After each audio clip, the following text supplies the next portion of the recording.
Welcome back to Tools on Track. Many months ago, I made a bet with everyone. If we get 2,000 subscribers before the end of March, I would go to Gianni at State Serra, get a pair of his leggings and wear them for a full episode. I'm not going to Welsh on a bet. So what's on the menu today? Well, first off, we're going to cover the worst bit of continuity errors that you're going to see on this channel ever again. We need to rework the front hubs. Now, we discussed earlier on in previous episodes that when we did the front upper wishbones, the ball joint going into the hub was too big. So we're going to jump to a section where I show you us sorting that problem. You'll have noticed the continuity error. I did this before we moved from the old unit.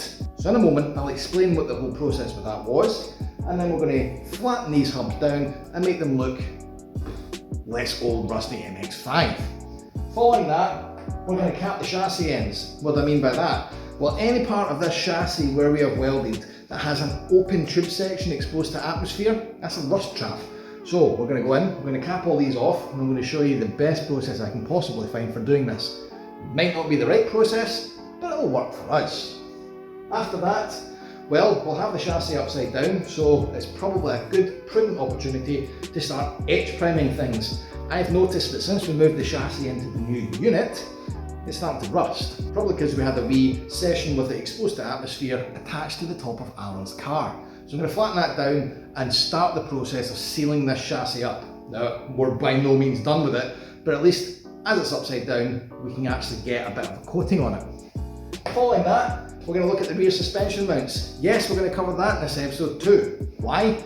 Because we haven't done it yet and I'm way overdue doing it. We've got a pack of mounts sitting there. Let's do the geometry and get those at least packed on and ready to look at rear arms. Okay, I'll admit I don't know how far we're going to get with this, but we're at least going to start the process and plan out how we're going to jig them up. So, let's start at the top.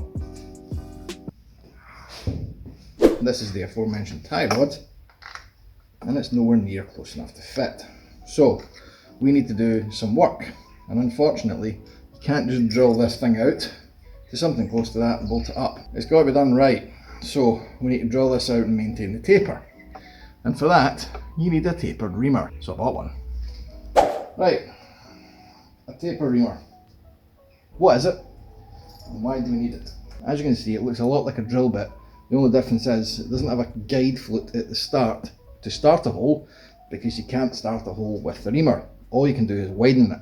Normally you would find most reamers would have a shallow angle on it, and it'd be used to precisely bring a hole out to an exact 0.1mm hole. This guy, however, as you can see, is tapered. So I've had a look, by the way, and this is exactly the taper profile we need to match this. It only just fits in the hole, like that. What we now need to do is run it through until it's exactly the profile we need to fit the tie rod. Where is that going to be? I don't know. In a bit, out a bit, measure, lather, rinse, repeat.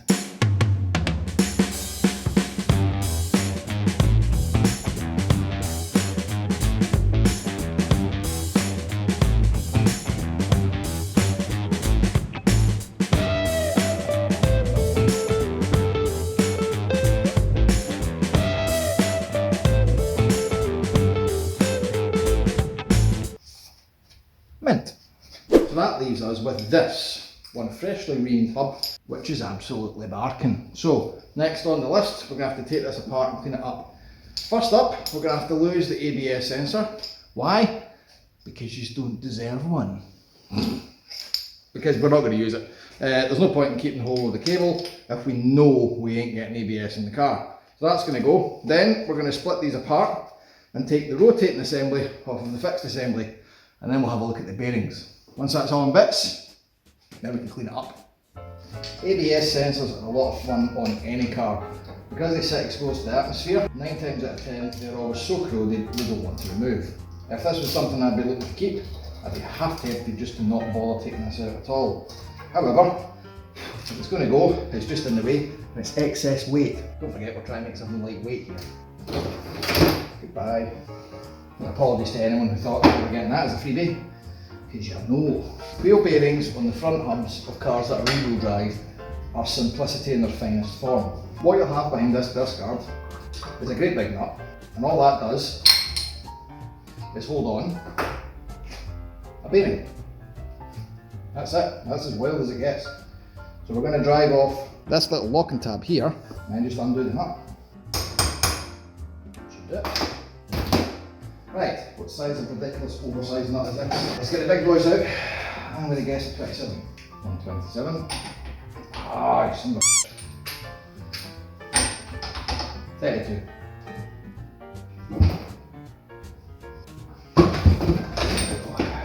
Don't be fooled into thinking that this has to go back on as tight as it came off. Wheel bearings do need specific torques, otherwise if it's too loose, the bearing won't make full contact and it'll wear out prematurely. If it's too tight, the bearing will gronch and then wear out prematurely. It's got to be right. With the nut off, the rotating ends just fall apart. Interesting point to note.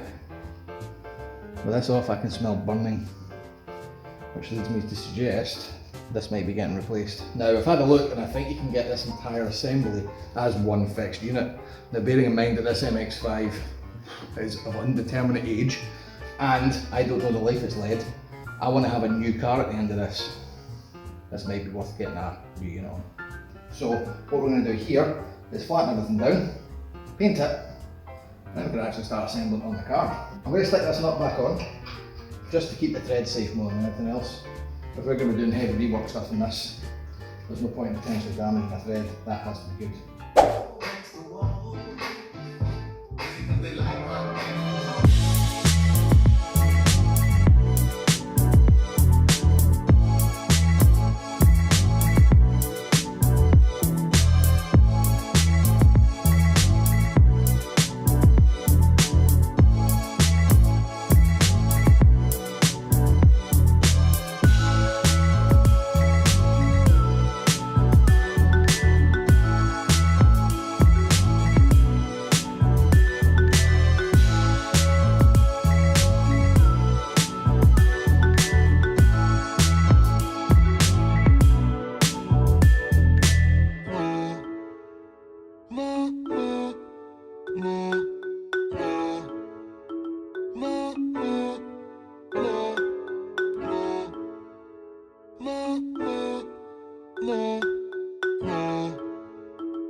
Hi.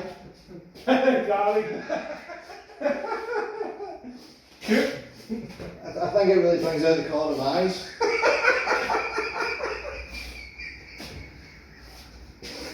Oh, right, I wish I didn't make that bet. What should we make the bet for 3,000 before the end of whenever we... I would say you should stop making bets, mate, to be honest. Anyway, not on the list. You want to have a crack at this diff? So, where's the diff, Tommy? Well, conveniently enough, the diff is under here. Right. Fine. Allow me to get the diff out for you. Look at that arse. It's a beauty.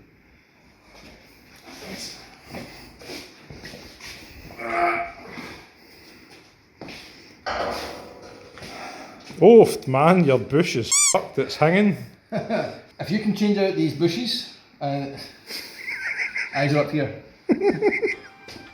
I'll get the bush nice and wet to begin with, then I'll probably need to drill it quite hard. Okay. No, the bush isn't as shagged as I thought it would be. Oh, I've got polyurethane ones. Oh nice, so you can squeeze under nice new rubber bit into the bush. This is exactly like the upper arms on my car. This is going to be awful. Just scud it and see what happens. Ah. Probably not, we're going to need to get something to scud it out of the ring because the rubber is going to Fine. think if we support the shaft. We'll be back of the bush.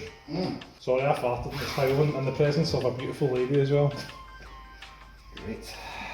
Let's see if this is going to be the method we want.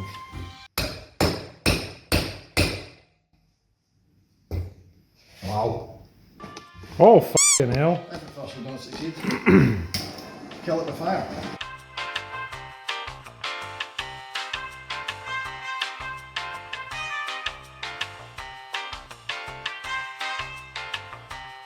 Tommy is currently away nursing his wounds, but you will observe that it's gone.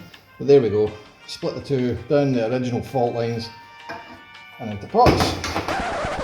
Right, wait a minute.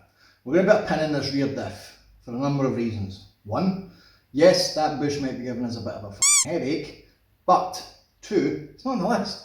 We're getting diverted here. Stick to the plan. What's next on the list? Getting these rears on. Now, you'll also note that I am no longer sitting in this day set of leggings. So, whilst I did say that I would honour the bet, I've also got to consider safety. PPE. Things that won't bind and then cause you to have minor injuries when you drop the angle grinder with the wire wheel attachment on it. That could have been a lot worse. Back to the jeans for the moment, but we may put these back on at the end of the episode. Similarly, if you're wanting to see me do another bet, in the comments below, let me know what level of ridiculous nonsense you want to see when we hit, let's go with 3,000 subs by the end of August. Sound reasonable? Whatever we find to be the best comment below, I'm going to do it. And it's up to you guys, get sharing. We hit 3,000 subs by the end of August. That'll happen. Right, so let's have a look at these. Now, usefully enough, I went and put primer all over the bottom of this, and now I'm going to flatten some of it back off again. Similar idea to how we did the mounts on the front. The book gives us a lot of information on where these measurements should be, just not all of it. So we're going to have to do a wee bit of drawing and a wee bit of extrapolation to make sure that we're putting these in the right place. Also, we're probably going to have to make more jigs. So, same as before, threaded rod to position the distance apart for these mounts. And let's have a look and see exactly how we're going to put them on the car. That's right, I call it a car. It's not a chassis anymore, it's becoming a car. So step one, before we start anything here, we've moved unit, we've moved location. That means we've moved the chassis. We're going to get this thing sitting level and square again.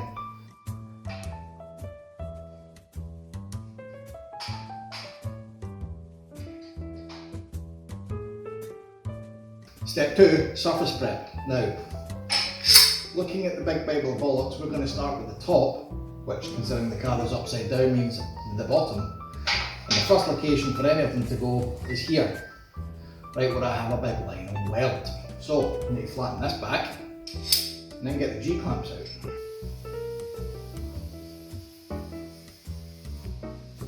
Right, this isn't permanent by the way, I've just put these in place so that I can assemble up this jig. I've been sat here for ages trying to work out where all my N12 nuts went. Because we did this before, so they should be kicking about. And I found them here. Well, at least they're okay to go in. So, as a result, I'm going to have to go on eBay. So, time hop for you, several days wait for me. Between you and me, I am not going to miss these plans. So, what we're working on here is the back, okay? Now, on this page, it shows you that you have a number of different gaps and offsets that you've got to do, but nowhere does it reference a datum. So I don't know, I mean I can set all of this stuff up to be gapped and positioned, but I don't know my actual start location. Now my only clue here is, looking at the top part here, this does seem to sit so that should be flush with this part here. But that's a guess. I mean, it doesn't strictly speaking tell me that. My only other clue is there is a datum line that's been tossed here that runs through the centre line of the diff hanger down. But it doesn't actually intersect with the lower arm. So is the implication there that the lower arm has to be sitting perfectly in the middle of that projection? I don't know. We're just going to have to guess. So what I'm going to do is I'm going to go with the flat projection in the back. Now as you can see, straight off the bat, we've got a problem there. Because I can't get into that. Looking at it, these two support bars here that come down actually foul on me getting this bracket any further in. I might have a Hail Mary in this though, because at the moment these are sitting too low. The projection line for the bottom I do have, so I do know what my Y is supposed to be, just not my X. The Y is this bar here, which is the absolute bottom of the car. From there, we have to have a centre line here, 37.5mm. That's a very easy one to work out. You take 25mm off for that, and it means it's got to be bang in the middle of this. At the moment, it's not. So, I'm going to move these up and jiggle them about. I'm also going to have to maybe notch out a wee bit of here, and then do a seam weld all the way around to re-add that strength, just to get that guy bang on the middle. I reckon once I've got them in, nice, square and flush, everything else will project from that. I mean, that's my plan.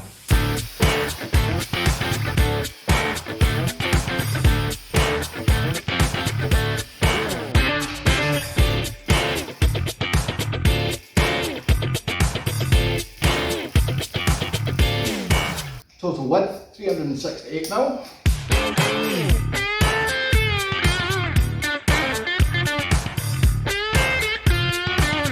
We should have looked at 7.5.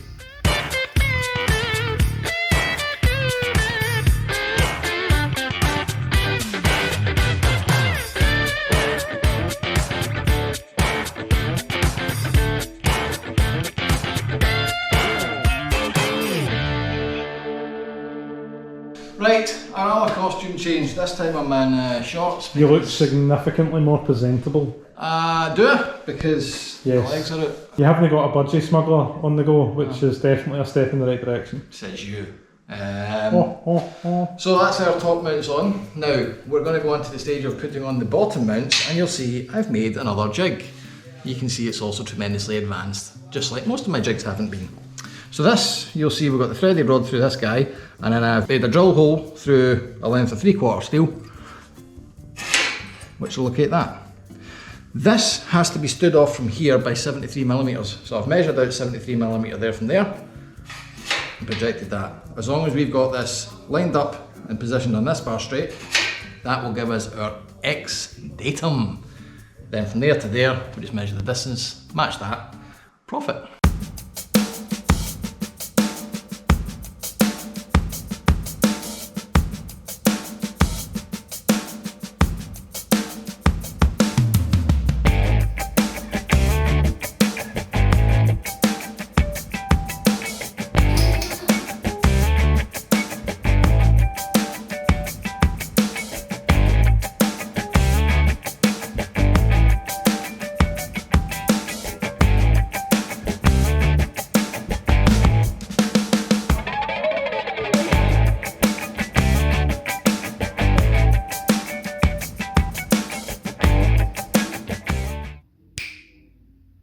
You've not been at the board yet. I haven't seen your list yet. No, well you can do the honours and tick off the next item on the list. Yes. Which I'm sad to say is the last thing we are ticking off on this episode. Your suspension mounts are done. Tick. Oh, Tick. Although to be fair. That's a W. In the next episode we are going to start this rear arms, so you can see why we're ending it here. Making the rear arms is going to be an episode in itself. And being honest, quite possibly two, because I'm going off book a bit for this. I've had some ideas and I'm going to see if we can make them work. Again. When the last time you went off book? Oh, it was total success. And until the body didn't fit. But that's fine, we'll work it out. So, thanks for watching guys. If you are still at this point in the series and you haven't subscribed, hit all the buttons at the bottom of this screen. If you are this far in and you still haven't joined our Patreon, patreon.com/toolsandtrack, and help fund this absolute insanity that I hope one day I will finish. You got any shout outs you want to do? If you would like to check out some more audio similar to what was used in the drone footage, I am making tunes. So you can find me on SoundCloud. My name there is Hogschleifer. That's easy to spell. Isn't it? It's basically, it's like Nordschleifer but with hog instead. Schleifer means loop, hog loop, music, you know. Yeah, I thought it was clever. It's pretty inspired. It's great as long as you don't need to see it. Thanks for watching guys. Remember those bloopers at the end, and we will see you next week. Auf Wiedersehen. Sorry, I'll just be 20 minutes here while I get a pen out of a little cardboard box. Right. The noises I would make trying to do that would be ungodly. Oh, Aye. Crack, crack. The crushing of bone and sinew.